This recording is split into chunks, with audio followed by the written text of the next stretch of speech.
Hello guys, welcome back to our YouTube channel target with Bhanu. दोस्तों, आज आप लोगों की क्लास बहुत ज़्यादा लेट है। हमारा टाइम होता है डेली शाम को 7 बजे का, लेकिन आज आपकी क्लास शाम को 7 बजे नहीं हो पाई है और आज आपकी क्लास काफ़ी लेट है।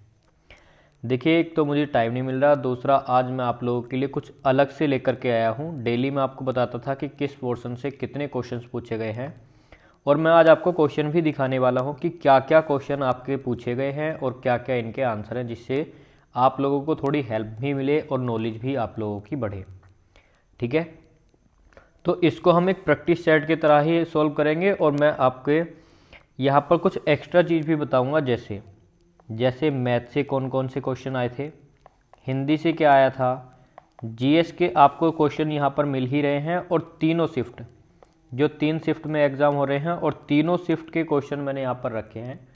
देखिए, सारे क्वेश्चन तो मैं आपके लिए नहीं ले पाया हूँ, लेकिन जितना भी क्वेश्चन मुझसे बना, जितना मुझको पता चला कि किस पोर्शन से क्वेश्चन पूछा गया, क्या क्वेश्चन आया था, तो थोड़ा थोड़ा पता चला है कि इस तरह से कि ये वाला क्वेश्चन था। जैसे आपका पहला क्वेश्चन में दिखा दूँ, जैसे पता चला कि 2011 की जनगणना 6 वर्ष से कम उम्र के बच्चे, इस तरह से कुछ क्वेश्चन था। फिर किसी ने बताया छऊ नृत्य से क्वेश्चन था कि कब सूची में शामिल, तो थोड़ा थोड़ा हिंट मिला, तो उसी के आधार पर यहाँ पर मैंने क्वेश्चन थोड़ा समझ के कि किस टाइप का क्वेश्चन हो सकता है, तो वो यहाँ पर आपके लिए रखा है। तो क्लास को लास्ट तक देखना, और क्लास का अगर आपको पसंद आए तो लाइक करके शेयर भी ज़रूर कर देना, और आगे जो भी आपको प्रॉब्लम होती है किसी भी चैप्टर में, या जो भी आपको हेल्प चाहिए, जो भी चैप्टर आपको चाहिए, वो मुझे कमेंट सेक्शन में बता देना, मैं आपको वो चैप्टर करा दूँगा। ऐसा ही एक बेहतरीन एनालिसिस देखने के लिए और अपनी बेहतरीन तैयारी के लिए हमारे चैनल को सब्सक्राइब कर लीजिए, और साथ ही साथ बेल आइकन को भी प्रेस कर लीजिए। कल आपके लिए हिंदी में देखिए मुहावरे की एक क्लास लेकर के आऊँगा मैं, और दूसरी क्लास होगी हमारी। देखिए, मुहावरे क्या होंगे, मुहावरे हमारे 100 से ज़्यादा, मैं आपको कम से कम 150 या 200 मुहावरे एक मैराथन टाइप में आपको क्लास में ही करा दूँगा। बाकी जो 400-500 मुहावरे हैं वो मैं आपको टेलीग्राम पर शेयर कर दूंगा, उसकी पीडीएफ। तो इतना सारा आपको मिलेगा, तो उसी में से क्वेश्चन फंसना जाहिर है, उसी में से क्वेश्चन बनेगा। बाकी जो आपकी अशुद्धियाँ हैं, तो अशुद्धियों से क्वेश्चन आपके बहुत ज़्यादा बन रहे हैं हर क्वेश्चन में। अशुद्धियों में क्या पूछ रहा है आपसे, अशुद्धियों में बर्तनी पूछ लेगा, या कौन सा वाक्य सही है कौन सा वाक्य गलत है, इस तरह से क्वेश्चन आपका पूछ रहा है। तो ये भी मैं आपको कराने वाला हूँ। तो ऐसे ही फटाफट से चैनल को सब्सक्राइब कर लो बेहतरीन तैयारी के लिए। अपने क्वेश्चन की तरफ चलते हैं। जो भी हमसे क्वेश्चन यहाँ पर एग्जाम में पूछे गए हैं वो देख लेते हैं। तीनों शिफ्ट के क्वेश्चन है, टोटल क्वेश्चन नहीं है, मैं बता दूँ। जितने क्वेश्चन मुझे मिले उतने क्वेश्चन आपके लिए यहाँ पर रखे हैं।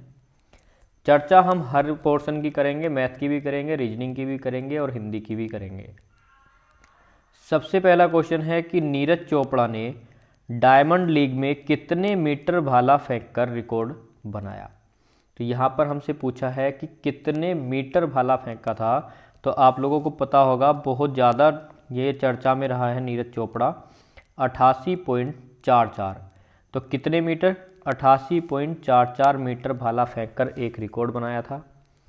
अगला क्वेश्चन हमसे पूछा गया था कि 2011 की जनगणना के अनुसार, और मैंने आपसे बोला था कि 2011 की जनगणना आपके लिए बहुत ज़्यादा इम्पोर्टेंट है। अगर आप चाहते हो कि मैं आपको 2011 की जनगणना कराऊं, तो कमेंट सेक्शन में बता देना, एक एक पॉइंट हम उठा करके आपको करा देंगे। 2011 की जनगणना से हर शिफ्ट में कोई ना कोई क्वेश्चन पूछा जा रहा है, और लगातार क्वेश्चन 2011 की जनगणना से पूछे जा रहे हैं। कभी कोई क्वेश्चन, कभी कोई क्वेश्चन, बहुत ज़्यादा इम्पोर्टेंट हो जाती है। तो यहाँ पर आप लोगों को बताना है कि 6 वर्ष से कम उम्र के बच्चों की जनसंख्या का प्रतिशत कितना था। तो वो प्रतिशत आपको बताना है कि जो 6 वर्ष से कम उम्र के बच्चे थे, तो वो प्रतिशत कितना हो जाएगा, 13.6%। तो 13.6% 6 वर्ष से कम उम्र के बच्चों की जनसंख्या। अगला क्वेश्चन आ जाता है हमारा नृत्य से, और मैंने पिछले एनालिसिस में आपको कुछ पॉइंट बताए थे, कुछ मैंने आपको बताए थे चैप्टर मान लीजिए, या कुछ भी मान लीजिए। मैंने आपको बताया था कि जैसे नृत्य आपको याद करने हैं, 2011 की जनगणना आपको याद करनी है, और आपको पुरस्कार याद करने हैं। ये 3 टॉपिक मैंने आपको ऐसे बताए थे जो सबसे ज़्यादा इम्पोर्टेंट हैं, और इनसे क्वेश्चन पूछे जा रहे हैं, लगातार क्वेश्चन पूछे जा रहे हैं। क्वेश्चन थोड़ा घुमा के पूछा था, अच्छे लेवल का क्वेश्चन था। छऊ नृत्य को किस वर्ष अमृत धरोहर सूची यूनेस्को में शामिल किया गया? वर्ष पूछा है कि किस वर्ष शामिल किया गया है, तो आप लोग क्या बोलोगे? 2010 करेक्ट आंसर हो जाएगा। तो जिनके भी एग्ज़ाम में ये क्वेश्चन आया था तो वो भी देखते रहिए कि आपका क्या आंसर सही है या गलत। नेक्स्ट क्वेश्चन आया था कि 2022 में हुए राष्ट्रपति चुनाव किस क्रमांक के राष्ट्रपति चुनाव थे? कि जो इस बार राष्ट्रपति बनी है, तो कौन राष्ट्रपति बनी है 2022 में? तो आप बोलोगे द्रौपदी मुर्मू। तो द्रौपदी मुर्मू के लिए पूछा था कि जो द्रौपदी मुर्मू के लिए चुनाव हुए थे तो वो कौन से चुनाव थे? तो आप लोगों ने लगाया होगा आंसर 15वें नंबर के चुनाव थे। तो अगर क्रमांक की बात करें तो 15वीं राष्ट्रपति बनी है द्रौपदी मुर्मू। नेक्स्ट क्वेश्चन आया था आपका, बाबर ने काबुली बाग मस्जिद कहाँ बनवाई थी? तो काबुली बाग मस्जिद कहाँ बनवाई थी? तो आप लोगों ने आंसर टिक किया होगा पानीपत। तो जितने भी बच्चों ने पानीपत आंसर टिक किया है सभी का करेक्ट हो जाएगा। नेक्स्ट क्वेश्चन था, प्रसिद्ध हड़प्पा कालीन स्थल बनावली किस राज्य में स्थित है? तो हड़प्पा सभ्यता से हर शिफ्ट में आपका क्वेश्चन आ रहा है और क्वेश्चन भी आपका स्थल टाइप से ही पूछा जा रहा है, यानी कि प्लेसेस को लेकर के कहाँ पर स्थित है। और हर एक शिफ्ट में आपका कुछ न कुछ टाइप का क्वेश्चन, यानी प्रसिद्ध हड़प्पा सभ्यता, यानी हड़प्पा सभ्यता से हर शिफ्ट में क्वेश्चन बन रहा है। और वो किससे बन रहा है? स्थल से क्वेश्चन बन रहा है। तो आपको ध्यान देना होगा कि किस नदी के किनारे कौन सा स्थल है और किस राज्य में स्थित है, कौन सा अब रह गया है इंडिया में, कौन सा दूसरे देश में चला गया। तो इस तरह से हर एक लोकेशन वाइज ध्यान देना होगा कि लोकेशन आपको प्रॉपरली याद करनी होगी। और एक क्वेश्चन इससे बहुत ज़्यादा बनता है नदी से, कि कौन सा किस नदी के किनारे स्थित है। क्वेश्चन बन जाता है सबसे पूर्वी स्थल कौन सा है, सबसे पश्चिमी स्थल। तो ये वाली चीज़ें भी आपको याद कर लेनी होंगी। मैं आपको हिंट दे रहा हूँ, पहले मैंने आपको बताया था कि आप नृत्य, संगीत, कौन सा किस संगीत से जुड़ा हुआ है, पुरस्कार, इस तरह से याद कर लो। तो देखिए आपका नृत्य से भी क्वेश्चन पहले भी पूछा, अभी भी पूछा। पहले क्या पूछा था? मोहिनी अट्टम करके कुछ क्वेश्चन आपका पूछा था, मैंने आपको बताया भी था। क्वेश्चन भी मैंने आपको बताया था कि मोहिनी अट्टम कहाँ का है, ऐसे करके। अब पूछा है कि बनावली पहली 2 शिफ्ट में, यानी कि 22 को और 24 को, दोनों दिन आपका क्वेश्चन किससे पूछा? धोलावीरा से ही क्वेश्चन आपका पूछ लिया था। इस बार बनावली से है, तो स्थल आपको याद कर लेने होंगे। अगर हम बात करें कि ये कहाँ पर स्थित है बनावली, तो आप लोग बोलोगे हरियाणा। HR लिख देंगे। तो कहाँ पर स्थित है, किस राज्य में? हरियाणा में। नेक्स्ट क्वेश्चन आ जाता है प्लासी का युद्ध। तो देखिए जितने भी युद्ध हैं, चाहे वो पानीपत के तीनों युद्ध में से कोई सा भी युद्ध हो, चाहे वो बक्सर का युद्ध हो, या आपका खानवा का युद्ध हो, आपका चौसा का युद्ध हो, ये सारे के सारे आपको याद कर लेने हैं। इनकी ट्रिक भी है, आप ट्रिक से भी याद कर सकते हो। पानी पिया, खाना खाया, चल दिया, सो गया, ऐसे करके आप सारे याद कर लेना। अगर मैं यहाँ पर सारे के सारे कराने लगूँ तो फिर वो अलग ही टॉपिक बन जाएगा। अगर आपको चाहिए कि सारे के सारे युद्ध मैं आपको करा दूँ तो कमेंट सेक्शन में बता देना, एक अलग से मैं आपको वीडियो प्रोवाइड करा दूँगा छोटी सी, जिसमें युद्ध आपको करा दूँगा। तो 2 युद्ध आपके पूछे गए थे, या तो एक ही शिफ्ट में पूछे गए हों या अलग अलग शिफ्ट में, लेकिन 2 युद्ध आपके आज पूछे गए थे, क्योंकि ये हमारा तीनों शिफ्ट का है। पहली, दूसरी और तीसरी तीनों शिफ्ट के जो मिक्स क्वेश्चन हैं यहाँ पर आपके लिए हैं। तो बहरहाल हमारे युद्ध पूछे जा रहे हैं। तो अगर हम प्लासी के युद्ध की बात करें तो प्लासी का युद्ध सभी को पता होगा 1757। और ये भी ध्यान रखना कि किस किस के बीच हुआ था, कौन सा युद्ध किसके बीच हुआ, अकबर और हेमू के बीच हुआ था, बक्सर का युद्ध किसके बीच हुआ था, ये चीज़ भी आपको याद करनी होगी। और बक्सर के युद्ध की बात यदि हम करें तो ये हुआ था आपका 1764। डेट भी आप याद कर सकते हो, वरना आप ये जो सन है वो ही याद कर लीजिए, काफ़ी है आपके लिए। नेक्स्ट क्वेश्चन आ जाता है कि 5वां खेलो इंडिया यूथ गेम्स की मेज़बानी किस राज्य ने की है? तो किस राज्य ने की है? मध्य प्रदेश। तो आपका ऑप्शन हो जाएगा जो भी ऑप्शन था, तो मध्य प्रदेश यहाँ पर आपका करेक्ट आंसर हो जाएगा। एक क्वेश्चन आपसे पूछा था कि गरीबी के मामले में भारत का कौन सा राज्य दूसरे स्थान पर है। तो ये जो रैंकिंग होती है ना कि कौन से स्थान पर है, तो रैंकिंग भी आपको याद कर लेनी होगी। एक चीज़ और याद कर लेना, इंडेक्स, क्योंकि ऐसा प्रतीत हो रहा है कि इंडेक्स से क्वेश्चन आपका आने ही वाला है। इंडेक्स से क्वेश्चन नहीं पूछा। और सबसे इम्पोर्टेंट चीज़ हो जाती है योजना। उत्तर प्रदेश की योजनाएं तो याद करनी ही करनी है, साथ में जो पड़ोसी राज्य हैं सभी की आपको योजना याद कर लेनी होगी नॉर्मली, कि ये योजना किस राज्य की। ये दो टॉपिक मैं आपको बोल रहा हूँ, अभी तक एग्ज़ाम में नहीं आए, लेकिन मेरी तरफ से मैं आपको बोल रहा हूँ, तो आप एक बार याद ज़रूर कर लेना जिस भी स्टूडेंट का एग्ज़ाम है। और जो भी एग्ज़ाम दे के आते हैं वो टेलीग्राम ज्वाइन कर लीजिए और वहाँ पर अपने क्वेश्चन बता दिया करिए, जिससे कि आगे भी हेल्प मिल सके। तो गरीबी के मामले में भारत का कौन सा राज्य दूसरे स्थान पर है। अगर हम दूसरे स्थान की बात करें तो आपका करेक्ट आंसर हो जाएगा झारखंड। आपसे क्वेश्चन इस तरह से भी पूछ सकता था कि उत्तर प्रदेश का कौन सा स्थान है। तो अगर उत्तर प्रदेश की बात करें तो इससे अगला ही तीसरा स्थान। अगर हम पहले की बात करें कि पहले स्थान पर कौन सा है, तो पहले स्थान पर आ जाएगा बिहार। तो पहला, दूसरा, तीसरा तीनों आपको पता चल गए। और आपसे पूछा था बीच का, यानी कि दूसरा वाला। तो 3 तक तो आपको याद होनी चाहिए। तीसरा तो वैसे ही आपका देखिए इम्पोर्टेंट है, उत्तर प्रदेश पूछ लेगा, उत्तर प्रदेश कौन से पर है, तो आपको बताना होगा तीसरे पर। नेक्स्ट क्वेश्चन आया था आपका कि वित्त आयोग का गठन किस अनुच्छेद के अंतर्गत किया जाता है। तो वित्त आयोग की बात करें तो वित्त आयोग हो जाएगा 280। आर्टिकल कौन सा हो जाएगा 280। आर्टिकल आपके लिए मैंने बताए थे कि आर्टिकल इंपॉर्टेंट है। आर्टिकल याद कर लेना। जैसे राष्ट्रपति किस अनुच्छेद में आता है, राष्ट्रपति से रिलेटेड सारे, प्रधानमंत्री किस आर्टिकल में आता है, उपराष्ट्रपति किस आर्टिकल में आता है। तो इस तरह से ये सारे आपको याद कर लेने होंगे। 22 फरवरी को आपका आर्टिकल 19 पूछा था कि आवागमन की जो स्वतंत्रता है 19 के कौन से पार्ट में है, जैसे पहला, दूसरा, तीसरा, ऐसे करके। तो ये भी आपको याद कर लेने हैं। अकबर का राज्याभिषेक कब हुआ था। तो एक क्वेश्चन आपका ये पूछा था। तो अगर अकबर के राज्याभिषेक की यदि हम बात करें तो क्वेश्चन अच्छा था। तो 14 फरवरी 1556।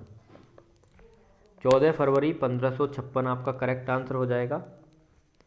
नेक्स्ट क्वेश्चन आ जाता है, कर्क रेखा भारत के किस राज्य से होकर गुजरती है। तो अगर हम कर्क रेखा की बात करें कि कर्क रेखा भारत के किस राज्य से होकर गुजरती है, या क्वेश्चन ऐसे पूछा होगा कि राज्य से होकर नहीं गुजरती, या तो ऐसे पूछ लिया होगा, या फिर 3 ऑप्शन ऐसे दिए होंगे जिनसे नहीं जाती, और एक ऑप्शन ऐसा दिया होगा कि जिससे होकर जाती है। तो उस टाइप का आपका आंसर हो गया होगा। तो एक ट्रिक आप सभी को पता होगी और बहुत पुरानी ट्रिक है, मित्र पर गमछा झार। जब कभी पहले मैं आपको जीएस भी पढ़ाया था फॉरेस्ट गार्ड के लिए, तब मैंने आपको कुछ शॉर्टकट ट्रिक्स बताई थी। तो वहाँ पर मैंने आपको बताई होगी मित्र पर गमछा झार। और मैंने ही नहीं, बहुत सारे यूट्यूबर्स हैं, बहुत सारे चैनल हैं, सब यही ट्रिक बताते हैं कर्क रेखा वाली, क्योंकि बहुत आसान और प्रचलित ट्रिक है। तो ये आपको आसानी से याद भी हो जाती है। और मुझे लगता है कि 90% स्टूडेंट ऐसे होंगे जिनको ये ट्रिक पता भी होगी ऑलरेडी। तो ज़्यादा डिस्कस करने वाली कोई चीज़ नहीं है। यहाँ से आप निकाल सकते हो कि कहाँ कहाँ से जाती है, मिजोरम, त्रिपुरा, इस तरह से आप निकाल सकते हो यहाँ से। नेक्स्ट क्वेश्चन था कि भारत की सीमा अफ़गानिस्तान से कितनी लगती है। तो भारत की सीमा अफ़गानिस्तान से कितनी लगती है, कितने किलोमीटर लगती है। तो ये 106 किलोमीटर हो जाएगा। क्वेश्चन किसी भी तरह से पूछ लेगा कि भारत का स्थलीय निकटवर्ती या देश कौन सा है, या ऐसा कौन सा स्थलीय है जिसकी बहुत कम सीमा लगती है, सबसे ज़्यादा सीमा किससे लगती है, स्थलीय सीमा वाले कितने हैं, और जो आपके वो हैं जल वाले होते हैं वो वाले कितने हैं, ऐसे करके क्वेश्चन पूछ लेगा। नेक्स्ट क्वेश्चन आया था आपका, अरावली पर्वतमाला की सबसे ऊंची चोटी कौन सी है। तो अरावली पर्वतमाला की सबसे ऊंची चोटी हो जाएगी आपकी गुरु शिखर। तो आपका ज्योग्राफी से भी क्वेश्चन बन गया, आपके हिस्ट्री से भी क्वेश्चन आ रहे हैं, जो कि पहले दिन नहीं आए थे 22 को, ना ही ज्योग्राफी से था ना ही हिस्ट्री से था, लेकिन अब आपके क्वेश्चन पूछे जाने लगे हैं। एक क्वेश्चन आया था कि आर्टिकल 360 किससे संबंधित है। तो आप बोलोगे राष्ट्रपति शासन से संबंधित। तो देखिए राष्ट्रपति से भी क्वेश्चन आपका पूछ लिया, लेकिन दो क्वेश्चन आपके मैंने यहाँ पर बताए हैं पॉलिटी से, और दोनों के दोनों आर्टिकल से ही रिलेटेड थे, तो आपको आर्टिकल याद कर लेने हैं। एक क्वेश्चन आया था आपका साइंस से आवर्त सारणी वाला, जबकि आवर्त सारणी का एक क्वेश्चन हो गया। साइंस से ज़्यादा क्वेश्चन पूछे गए होंगे क्योंकि हर शिफ्ट में एक या दो क्वेश्चन आपके साइंस से हैं, तो साइंस से भी क्वेश्चन आपके पूछे जा रहे हैं। भले ही मुझे एक ही सुनने को मिला, क्योंकि साइंस की लैंग्वेज एकदम से याद नहीं हो पाती है, तो उसमें कोई इशू नहीं है। नेक्स्ट क्वेश्चन आया था आपका बजट से, तो बजट से भी आपका क्वेश्चन पूछा गया है कि इस तरह से क्वेश्चन था कि बजट किसने पेश किया, इस तरह से क्वेश्चन होगा, या जो भी क्वेश्चन था बजट से आपका क्वेश्चन था। एक क्वेश्चन और था आपका हिस्ट्री से, और देखिए ये वाले क्वेश्चन जो मैं बताने वाला हूँ हिस्ट्री के, ये आमतौर पर पूछे जाते हैं सिक्कों से। तो सिक्कों से क्या पूछा था, तो सिक्कों से पूछा था कि जो इल्तुतमिश के जो सिक्के था जीतल, इल्तुतमिश ने जो सिक्का चलाया था जीतल, वो किस धातु से बना था, तो किस धातु से बना था, तो जीतल बना हुआ था तांबे से। एक क्वेश्चन और यहाँ से पूछ सकता है टंका, कि जो इल्तुतमिश का सिक्का है टंका, वो किस धातु का है। जीतल तो तांबे का हो गया, तो टंका किसका है, तो ये हो जाएगा हमारा चांदी का सिक्का। एक ये क्वेश्चन आपका पूछा गया था। तो इस तरह से आपके यहाँ पर मैंने काफ़ी सारे क्वेश्चन आपको बताए और आपकी हेल्प भी हुई। एक क्वेश्चन और रह गया आपका सालाबाई की संधि। सालाबाई की संधि के समय जो गवर्नर जनरल था वो कौन था, तो इस तरह से आपका क्वेश्चन पूछा था। तो वो कौन था, वो था आपका वारेन हेस्टिंग्स। तो वारेन हेस्टिंग्स हो जाएगा सालाबाई संधि के समय। क्वेश्चन ये भी पूछ सकता है कि ये कब हुई थी, तो 1784 में हुई थी सालाबाई की संधि, और उस समय भारत का गवर्नर जनरल था वारेन हेस्टिंग्स। तो काफ़ी सारे आपको आज क्वेश्चन देखने को मिल गए। और एक यहाँ पर और मैं आपको बता देता हूँ एक्स्ट्रा फैक्ट, कि आपका जो करंट अफेयर है वो ज़्यादातर कहाँ से पूछा जा रहा है, क्योंकि क्रिकेट से भी एक क्वेश्चन आया था, वो मैं नहीं ले पाया हूँ क्योंकि उसका एग्जैक्ट मुझको नहीं पता चल पाया कि किस तरह से आपसे क्वेश्चन वो पूछा गया था। तो देखिए जब क्वेश्चन का ही नहीं पता तो ऐसे में कोई भी क्वेश्चन आपको बता दूँ तो वो ठीक नहीं है। ठीक है, तो हमारा जो करंट ज़्यादातर पूछा जा रहा है, करंट हमारा 2022 का भी है और 2023 के भी क्वेश्चन करंट अफेयर में शामिल किए जा रहे हैं। तो करंट अफेयर आपको पता चल गया। मैथ के अगर हम इम्पोर्टेंट टॉपिक्स की बात करें तो देखिए सबसे इम्पोर्टेंट चीज़ ट्रिग्नोमेट्री से आपके क्वेश्चन पूछे जा रहे हैं।